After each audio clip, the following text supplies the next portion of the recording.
Empaths, we need to talk about your obsession and preoccupation with narcissistic individuals. The reality is, often for many of the people that I meet, they know more about the narcissist than they do about themselves. Why is that a problem? Let me know below. But this, in my view, is a significant problem for you, because one of the biggest issues that highly empathic people have is they lack self-awareness.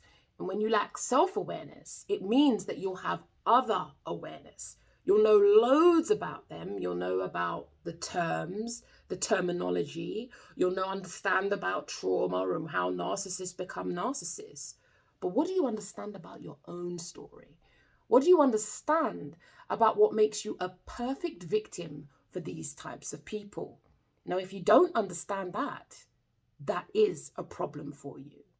Secondly, when you're preoccupied with the narcissist, it often will result in you becoming stuck. So you'll be somebody who's filled with loads of knowledge about narcissism. You'll know all the terms and you'll quote them quite clearly with me. You want me to know that you know.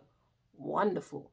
However, the reality is, if you cannot make that knowledge applicable to your situation, to develop your self-awareness, to empower you to make conscious choices, then my friend, you're going to go round. You know what? It's even worse, because you'll go round in vicious circles and you'll annoy yourself that you're doing it because you'll have all this awareness. Yet in reality, you won't be able to make the changes to your life. Lastly, if you're someone who's obsessed and preoccupied with narcissists, then unless you want to become a professor of narcissism, unless you want to specialize in that as a particular area, if you want to become a psychologist or a psychotherapist, wonderful. Then you're going to have specific knowledge that is going to be beneficial to you in your career. However, if you are just perpetually preoccupied, obsessed in focusing on them, like I said before, you will miss you. And actually understanding you is key to understanding abusive one-way relationships. Now, I'll say this and I'll say it again. There is only so far we can go on our own.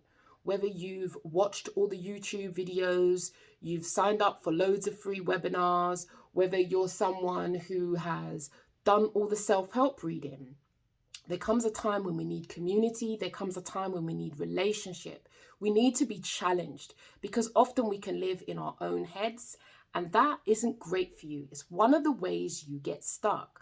So if you are someone who's preoccupied with a narcissist, my friend, to be frank, it's highly likely you might be missing the biggest point. The biggest point is yourself. What you do, how you unconsciously make choices that enable people to take your kindness for weakness, and fundamentally what you need to do about it. And if you're in a place where you're tired of being tired and you're ready to do something different, then either download my guide below, reach out, do something different, so that the future, the vision that you have for yourself, where you heal and move on and attract healthy, wholesome relationship, becomes a reality. You start to move in the direction of your dreams. Because if you perpetually walk in the in the direction of your nightmares, hey, you're only going to manifest more of the thing you don't want. Make sense? If so, let me know. Leave a comment below. It's your girl, Keely Taverner, psychotherapist who is passionate about helping my empaths get clarity. So we move from confusion to clear-headedness, when we make conscious, empowered choices and we ultimately change our lives. We make adversity work for our greater good. Do take care of you, because if you don't,